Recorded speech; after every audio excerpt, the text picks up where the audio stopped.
Tonvi from India, Rhonda, I understand when the mind is speaking, but how do I understand my intuition? How do I function from intuition?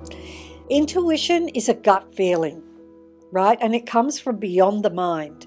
And you know, when you have a gut feeling about something, you must have had that in your life. We all get it. We all have these times where we have this gut feeling. It might be a gut feeling about a person or a situation or a place, but it's when you know something, but you don't know how you know it.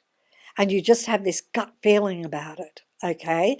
That's what intuition is. That's the closest thing I can tell you to intuition. And I can tell you that in my book Hero, where I interviewed all people that against all odds became incredibly successful in the world, and they did it from nothing and no way and nothing.